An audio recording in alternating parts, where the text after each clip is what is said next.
I swear to the good. I swear by the moon and the stars in the sky. It was a really touching moment. Yeah. I kind of got sidetracked. That's okay. Hey! Did you like us serenading you? Because I did. I had a great time. It's actually one of my hobbies. Is harmonizing with people who are fancy. I'm Danny. I'm Rob. And this is the Southern California Comics Weekly Video Update. Just say it. Just say it. You know what? It's also called the Sundown Rundown. There it is. Comics came out this week. We're going to talk to you about them. Do you want to start or should I start? I would love for you to start. I would love to start. A lot of last issues, at least two, that I want to talk about. Really? The final issue of Satellite Sam is out. One of my favorite books. Issue 15, Matt Fraction, Howard Chaykin. It's like Mad Men, but for the golden age of television. And there's a murder mystery. I love it. Apparently it's going to be coming back in a new volume in the near future. Huh. This is the last volume of this genre of the series. But it will indeed be the same team? Yes. They're just going to relaunch it in a new form, new direction. Cool. Coming up, as I recall. Yeah. So, but pick this up. Eventually there'll be like an omnibus of this whole volume. How many issues are there? 15. Cool beans. It's good. I'm a Matt Fraction fan, so I can't believe I haven't checked it out yet, actually. I feel kind of disappointed in myself. I feel like a lot of people didn't really check it out for some reason. I grabbed the first issue and was like, yeah, and then like never read the first issue. It was so strange.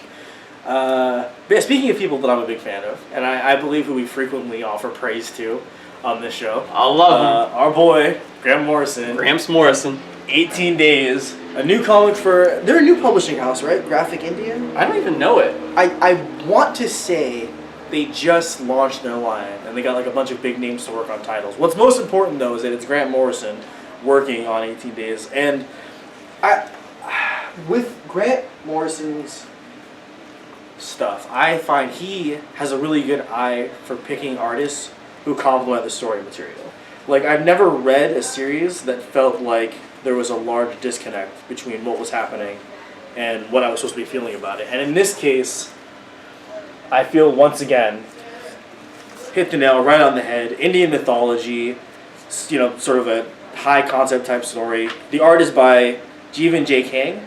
Yeah, and got kind of a Becky Cloonan feel. Yeah, dude, that's actually yeah. Do I call him or do I call him? Definitely Becky Cloonan-esque. I think it looks great. I love Indian mythology. I think it's super underutilized. So I'm excited for it. I don't even know how many issues it's supposed to be going for, but I don't care. 18 entire days. Obviously. But in 18 issues or 18 days in like... Yeah, that probably makes the most sense. Do I look like Grant Morrison? Anyway, another final Image issue. One of my favorite comics coming out right now, Zero. Alish caught a bevy of artists. Tula Lote drew this one. Yeah, buddy. Oh, it's dope. I've been missing her after Supreme Blue Rose finished. Yeah, it's gorgeous comic. Sci-fi spy comics.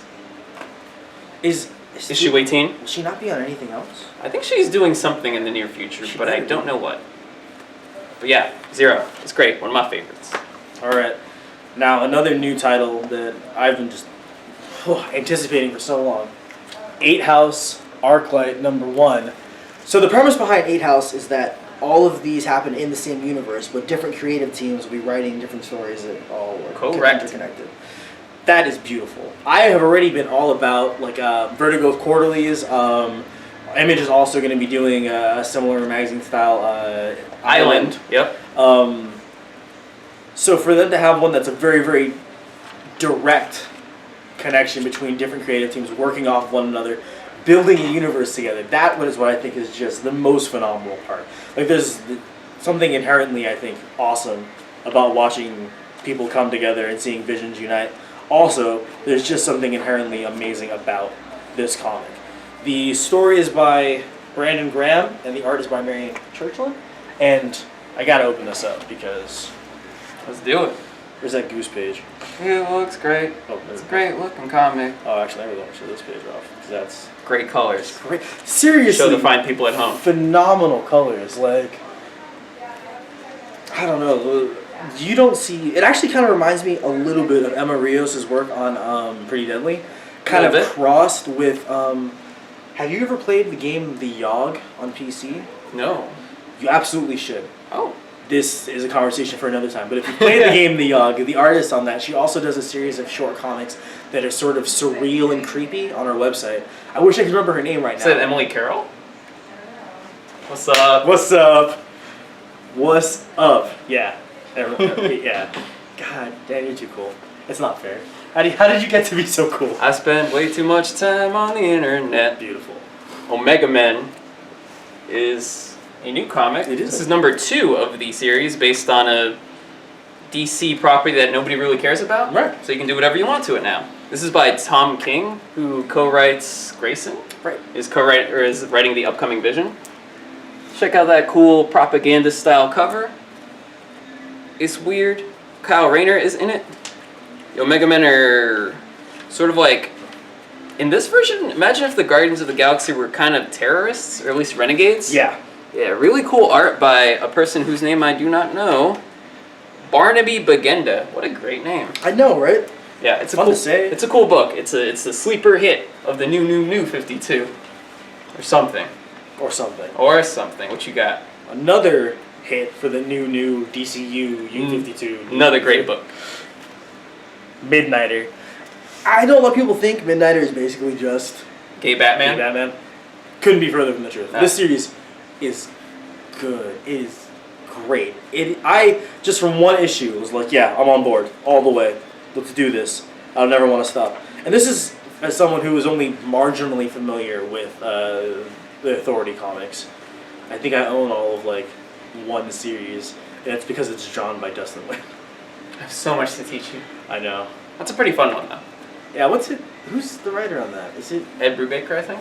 Authority Revolution. Yeah. Stop it. Either way, this is a great series. Different from DC's normal stuff. Kind of in the Grayson side of the universe. Yeah, spin-off of Grayson. Spin-off of Grayson, which is also a good series. Good stuff. DC. They're out here. New Brian K. Vaughan comic, which should be an event in and of itself, Oh, but yeah. not a whole lot of hype for this I was one. just going to say, not very much fanfare. Just kind of like came out. Yeah, it's called We Stand on Guard. It is also Steve Scrose's Return the Comics. You may remember him from drawing Cable back in the day, Right. but if you don't, he also did Doc Frankenstein with the Wachowskis. I did not know that. Yeah, he's mostly done movie stuff lately. He's just been doing designs and like storyboards for movies. Really? Because that's where the money is. Yeah. Certainly not in comics, but he's back. It's like a giant robot comic. I think they defend the Canadian border From us. in a post-apocalypse Awful. situation. But there are giant robots. There are explosions and missiles. This is probably the event that results in the status quo. So like Red Sun. Yeah. What's that movie? Something. Pacific Rim? Red Dawn. Dawn. Oh That's it. man. You're the man. Excited? I'm gonna check it out. What you got? Last but not least, just can't say enough good things about it. Secret Wars 4. I'll keep it short. It's good. I heard this one's cray. Is it cray? It's cray. Like I have said a couple of times in the past week, and I know a lot of people are going to disagree with me and they're just going to throw shade on me, but I think in terms of importance and in terms of what they're willing to do with the characters in the arc so far, this is aspiring to be on par with Civil War. Damn. That is high praise, my friend. High praise. I stand by it. I think Hickman is really honestly putting our characters through the ringer. We're seeing just, I don't know, it feels fresh. Like it doesn't feel like a lot of other events that are happening for Marvel. They were just kind of like, they needed to do something. And so like this feels like, again, Hickman has been building towards it with the Maker, with the Ultimate line, with the new Avengers, with Avengers, all of that. It feels worth it. It's all happening. It's all happening. All right, that's it for the weeklies. Oh yeah. We have a special guest this week. He hasn't been around in a while, but now he's here to tell you about the latest in pop culture media stuff. That's it. Welcome, Adrian! Woo! Yeah! So, Go Comics, Danny, Rodney. So Civil War is your generation. I think that's like how long you been reading comics? I've been reading comics since I was like 10. So, what story arcs did you like the most? Like, you think Civil War is the one to measure up to? I would say so. For you, I can tell something different. What would you say? I actually like Dark Reign a little bit more than I like Civil War, but as far as Secret Wars in comparison, to me, it's like Secret Wars is here, and then those are way down here. Really? Yeah, it's so intricate, and it really goes back to that golden age. You know, I mean, you really say golden age when you go back into the 60s, but like for me, like that really good reading age of 1984, that Secret Wars miniseries when Doom was the man. You know what I mean? Right. I like the fact that Doom is the sorry, Apple Watch. But Doom is the not the aggressor, but the one who saved the entire universe. Right. I think that's pretty awesome. Doom is the best. Doom's top dog. You know, Doom is awesome. That Secret Wars #4 was some pretty good moments. I'm surprised you didn't show that little cutscene. I really wanted to show some stuff off, but like every spoil away, like, man. Spoil away. All right. You got for us. What I'm here today is I'm going to kind of bring back a little bit of commentary from a previous show that I did when I was talking about the Punisher series. I mean, not the Punisher series, but the Daredevil series, right? And recently it was just announced that John Bernthal, if you guys are not familiar with him, he was the guy who played Shane in The Walking Dead, right? Which he was cast as Frank Castle the Punisher for season 2 of the Daredevil Netflix series. So, you know, as I said before, that Daredevil Netflix series is head and shoulders above any comic book medium on television, movie theaters, whatever, because it's just like, for me, it's like a 13-hour long movie of all action. So now you get this character, in John Bernthal, when they announced him as Frank Castle, I thought that was just like spot on, you know, like, totally. like how, you know, I just imagine, you know, he that Shane character, you know, he was kind of aggressive, but, you know, that look that he has, he looks like the Marvel Warzone Punisher. You know how, remember how John Romano Jr. June with the big nose? Yeah. And you know what I mean? He kind of fits that era Punisher. I wish I could bring you a visual of it. I'll have to bring that back the next time now that I bring it up. But yeah, that's a spot on casting choice for that. And apparently, rumor mill is that season 2 of Daredevil is going to be Daredevil versus Punisher, filling you know, Daredevil's mantra of heroism and Punisher's mantra of, you know, punishing, you know, evil, you know, by any means necessary. So they're going to be adversarial through the whole season, trying to fill that void that, you know, the Kingpin left, because at the end of, if you haven't seen season 1 by now, Kingpin they probably goes to jail. it, Yeah. So it's going to be good. All right. So, and another thing that's going on, right? Let me show you some of the artwork that happened. That this series, that I'm assuming, is going to be based on.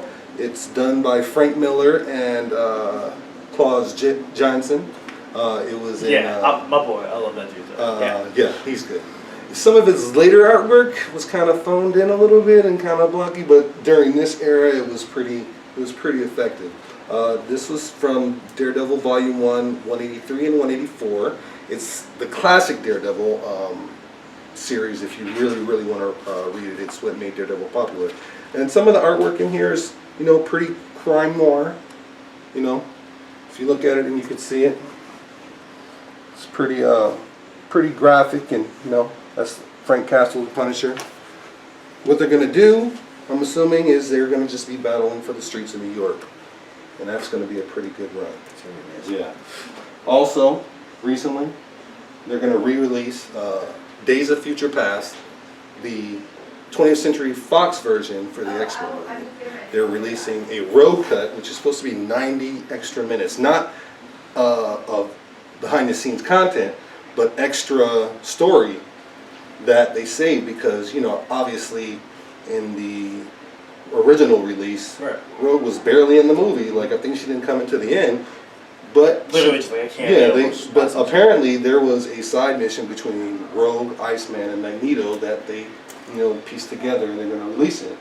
And just in case you didn't know, to bring it back to comics, Days of Future Past, the movie, was based off of this comic, which is Days of Future Past. There's some difference in variation and where the movie went to where this one went, but it's kind of based on the same thing, where the Sentinels were wiping out mutants, and I'd say it's definitely, thematically it comes from the same sort of like core principles. It's just a reimagination kind of. Yeah. It's a great series. This is probably one of the series that established X-Men as, one of the pop culture icons back in the 70s. Yep. This was a great run. This is what John Byrne and Chris Claremont. Chris Claremont's run on X-Men was flawless. Pretty much. Not his second run. Oh yeah. No. But his first run on X-Men was flawless. And also, what's happening next week, guys? That's right, next week. The San Diego Comic Book Convention. San Diego Comic-Con Comic International, man. Are you guys going? Yes. No? I'm working. You're working? I'm working. Jamie's not going to give you any time off to go I explore. don't. We had talked about it, but I don't know. I don't know what's happening there. So, but you got passes, right? Or you just got vendor passes?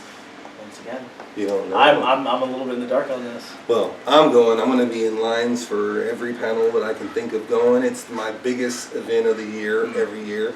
Me and my family go. We got a whole little routine of trying to be able to navigate through lines to see everything that we want to see, and we've been doing it for a couple of years, and it's pretty solid. What do you got going on at Comic-Con?